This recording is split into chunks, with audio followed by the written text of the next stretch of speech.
I was born in Trinidad. It's now Trinidad and Tobago, a little island in the West Indies. The capital is Port of Spain. My father was a headmaster at a big Catholic church in the island. And he gave us the best of education. In some cases, I got 9 brothers, 6 sisters. Some of us, he sent us to further our education at private school in the island. And we had a wonderful, comfortable life.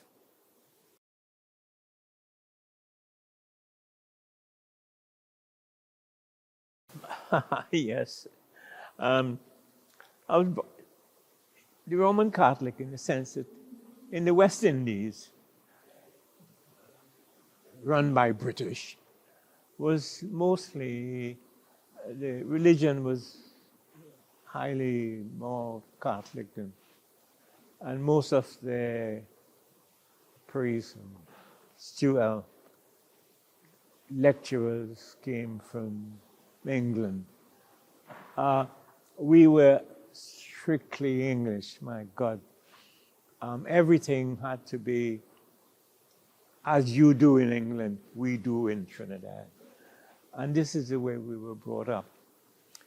Hence, our education was as it is. There were no difficulties. I realized this, especially when I came to England.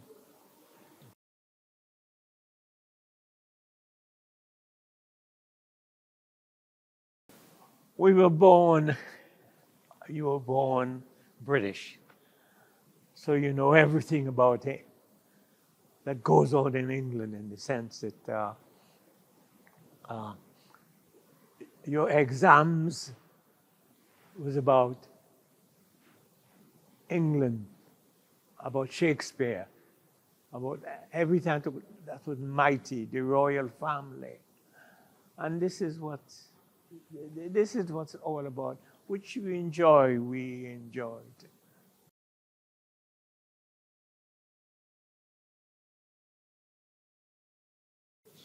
Well, all we knew about Britain is, don't forget, in those days we didn't have television, is what we were taught by some of the English teachers that came to the island. You know, that's all we knew. Nobody could convince us about it, and there was nothing to be convinced, because there's only one thing we knew about, and that's about Britain.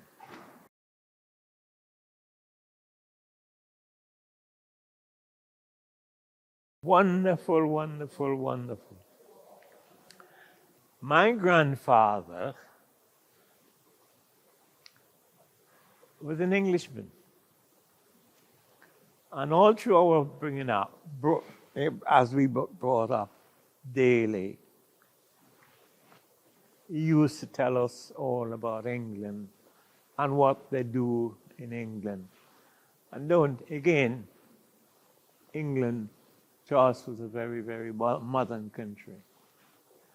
Now, he came down to the West Indies to work for the British government in Barbados on the train.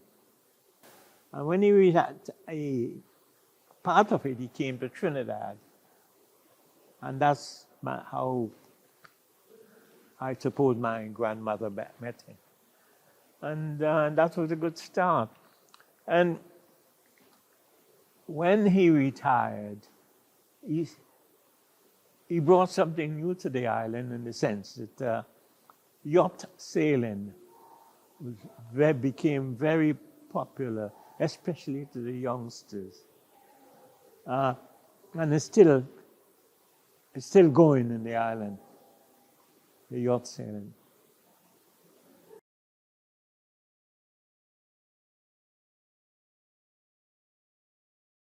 Grandpa telling you how wonderful England is, and if you ever got the opportunity, what you to expect.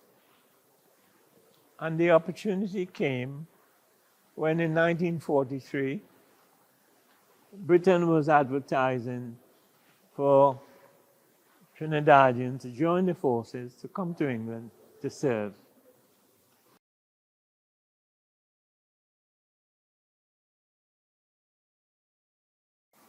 Just I would say, I did not, but my brothers, other brothers, which was, had the qualification in the sense that you take what we used to call the Oxford, there was two, Oxford and Cambridge. The exam was taken, the papers were sent to England, it's corrected and sent back to tell you whether you pass or fail. And that's how it was done. Well, we took the exam and I passed, which was, as far as I'm concerned, was good enough.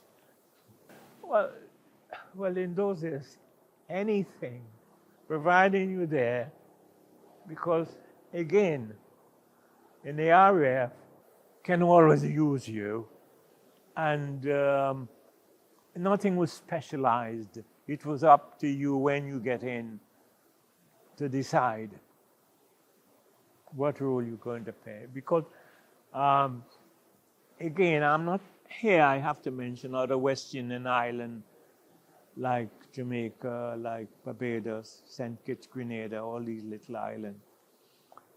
We all took part, and we all, I left Trinidad then, and we went to Barbados to collect the other West Indian that joined on the way to England. Also went to Jamaica, and we went to America. We stayed at the Camp Patrick Henry, South Virginia. And I would say that it's the first time I've ever seen racial discrimination, in the sense that when we tried to go out at nights, we got on the bus, there was about 6 of us. We got on the bus, the driver refused to move because we were black, we weren't sitting in the proper place. Until he then was told that these are not American, these are British flyers.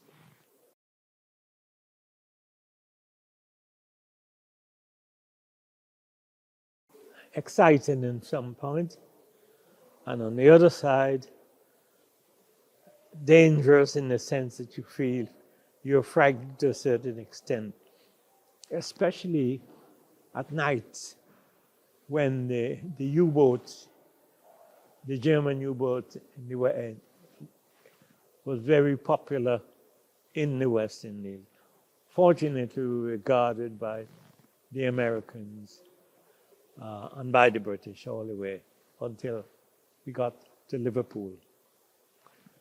Now, we got to Liverpool and then this sent to various, I was sent to a camp in Yorkshire, Humham Moor Filey. That's what's the name of there. Where we did our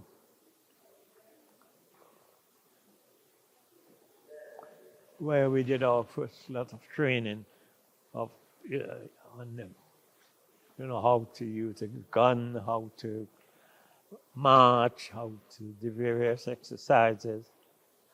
And we did our square bashing. That's where we did our square bashing.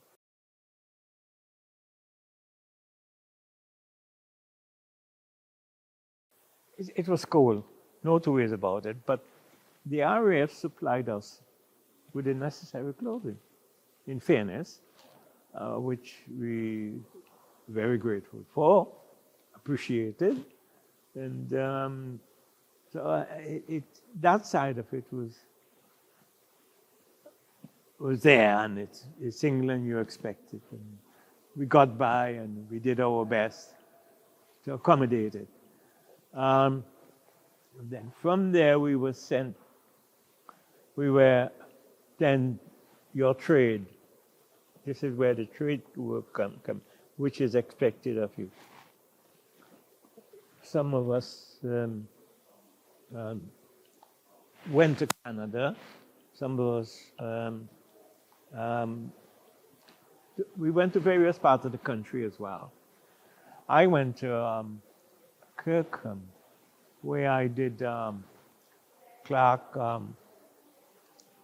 equipment, where my job was more or less dealing with forms.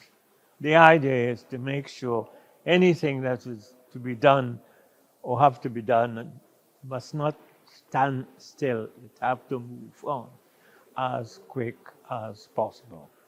And so was it dealt with.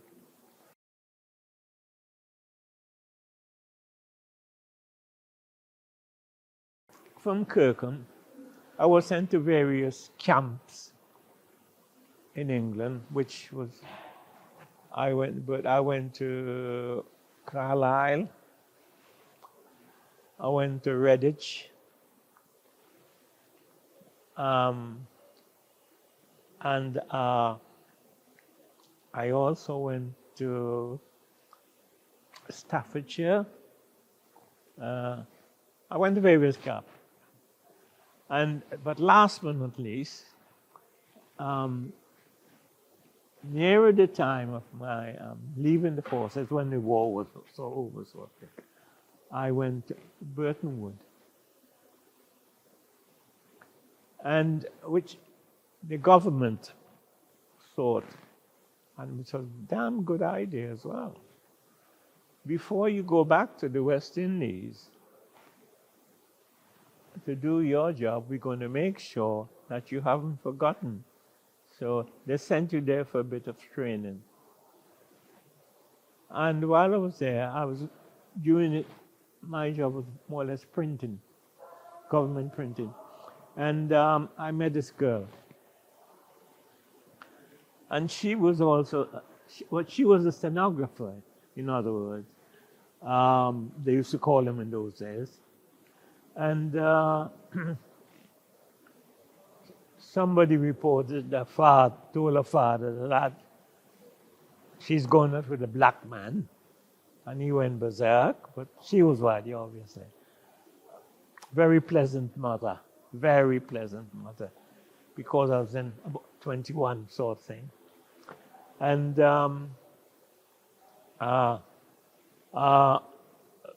from there,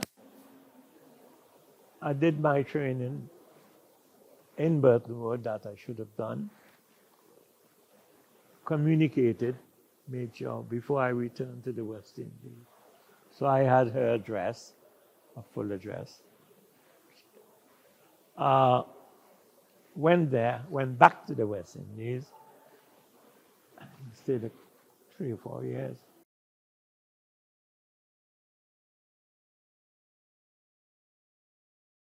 '47, '48,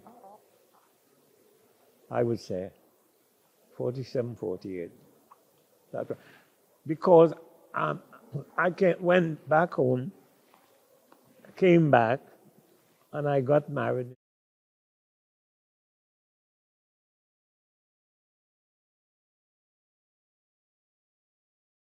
I was working with I went back to my old job, which was the printing industry.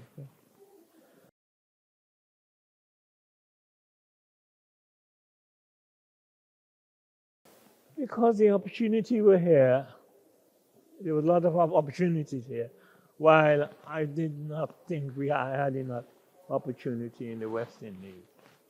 There were plenty of jobs going, plus the fact I've met a girlfriend. And came back, went to Oldbury, worked with a company, Ackers and Pollocks. It's a tube investment in Oldbury.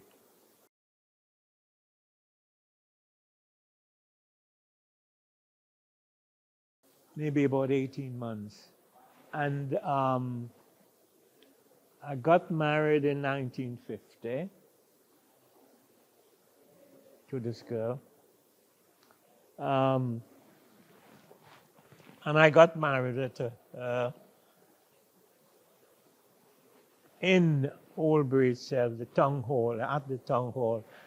And a member of that I used to work with, a friend, he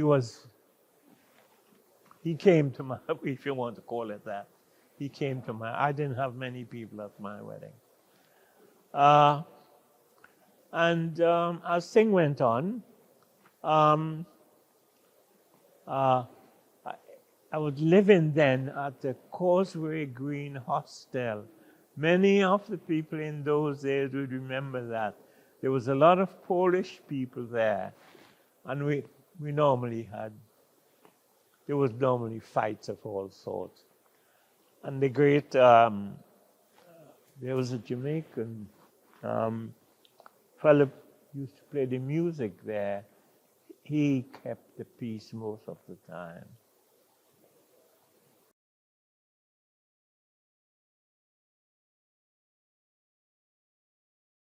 The thing about it is that with the teaching you have in the West Indies about the English, which is what then your masters,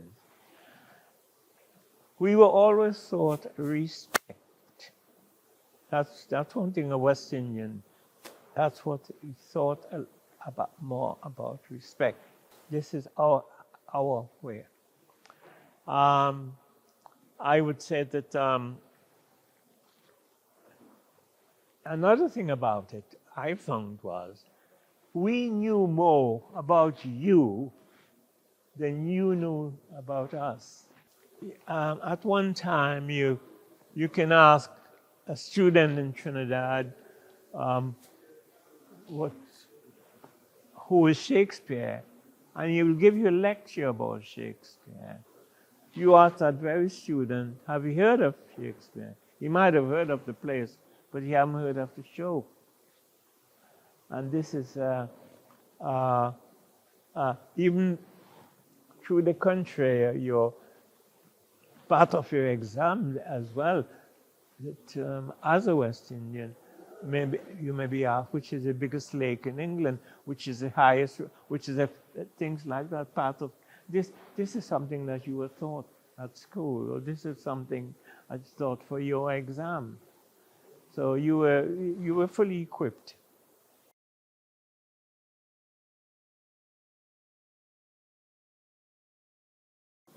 I would say yes. My biggest one was Christmas Eve. We went out. There was about there was 8 of us. We went to. This was in Carlisle, the casino in Carlisle. We got there, and there was the Army, the Navy, and the Air Force. Well, you know. And of course, the girls liked dancing with a black man, or vice versa, and the fight would start. And what had happened, it did start. The police came in, and they kept us in the station for the night. Again, it could be discrimination, but we West Indians took it as protection. We weren't treated as prisoners. But again, I think we were that naive sort of thing. We went to have a damn good time, and it didn't come often.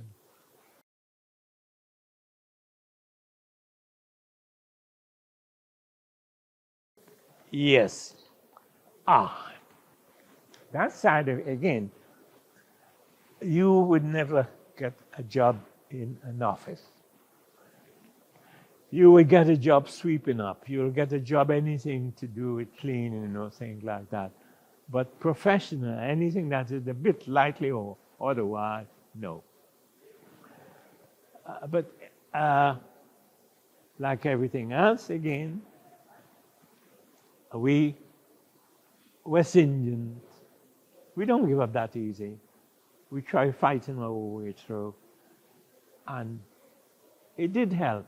It did help that some of us had reasonable good job with the companies.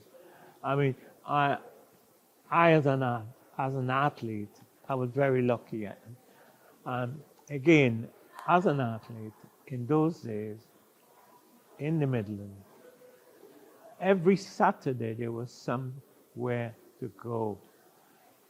I held the 100, 220, and quarter mile in the Worcestershire champion. I held that for about 15 years. And when we got married, my wife was Jewish. I followed the community. And again, accommodation was not difficult to get in Birmingham. The people in Birmingham made it quite clear. No Irish, no blacks, no dogs. These are things we had to put up with. But I did a lot of work, voluntary work, like going to the synagogue, going to school, and did exercises and things like that. And I was well known. And a Jewish lad came up to me one day and said, "Have you got anywhere to live yet?" And I said, "No, still live, although I'm married." And he said, "My mom would want to have a word with you." I went to see his mom, and his mom explained to me his sister was getting married shortly. She's thinking of buying a house, and she wants, when they bought the house, she wants Mary, which is my wife, we lived together, which we did. Her husband was a photographer, worked for the film industry, and he got promotion to Coventry, so he had to leave the home. And she called me down one day and said, "I want you downstairs." And I thought, okay. And she said, "Sign this," and I just signed it because I know she was honest and she was straight. And she shook my hand and she said, "It's your house." And the name of that girl was Zena Rose. But I said, I did the similar thing when I left there as well. There was an Arab bloke living next door, and I thought, well, you know, I must mention this as well. Unfortunately, most unfortunately, my wife had Alzheimer's, and she died. She was buried in February. And I must thank Donald very much indeed for the help that was given to me. On the whole, the RAF have done me proud, which I am very, very, very grateful for.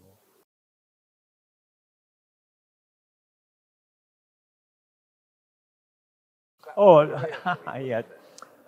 I used to, as I said, I used to be with Ackles & Pollock for a while. I also used to also work in the laboratory for the concrete industry when they was building the M1. And in those days, we had a lot of strikes. There used to be strikes. And I went back to the RAF and I said to the RAF, "Could you recommend, can you get," and they gave me they said, "Yes, you can go down the mine, you can go in the post office, police thing." And I decided to go to the post office. I went to the post office. I had fantastic years there. I ended up as an inspector in charge of 130 individuals. I had my own office, and I had like people working for me, which was, again, I would say, very thankful, very appreciated. And I had a very good life there.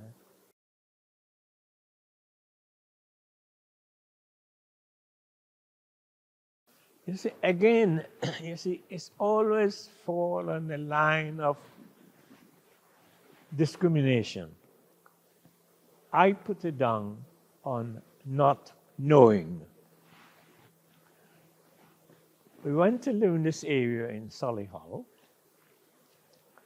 and my neighbor, we normally have a chat, and as she said, have you got any medals? And I said, what for? She said, in the Air Force. And I said, oh, no.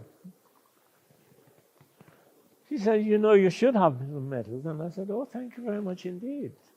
I said, how do we go about them? And the next thing I know, she got in touch with Donald. They reorganized.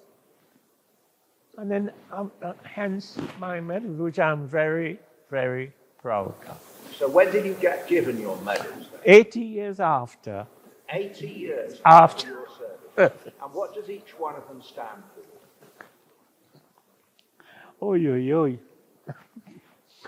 Obviously, London, the service that I've done in the forces, long and short of it. It's the service that I have done to the Queen, to the royal family.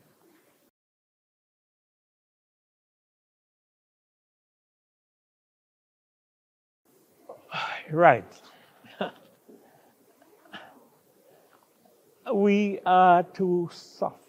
I'm sorry to say. We are too soft in many things. For example,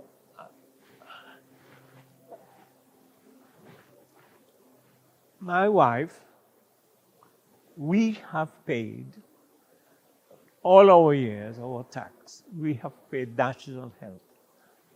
When I had to put my wife in a home, it cost me £5,000.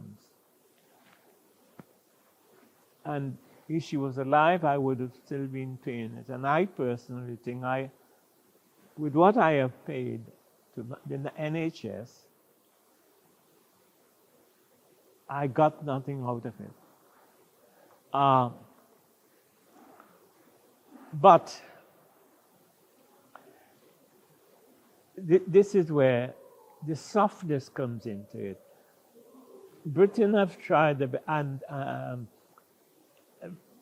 they tried their best, but I don't know why it don't work as it should have worked, because I thought that's a good part of it, as well as a bad part of it, And what we need is when some people can just walk in and everything is put on a plate, sort of thing, while some of us have put something into the pot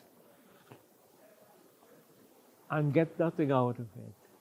This is where the softest lies. And this is where charity begins at home. Let's look after our people. And I'm not wanting to bring politics into this.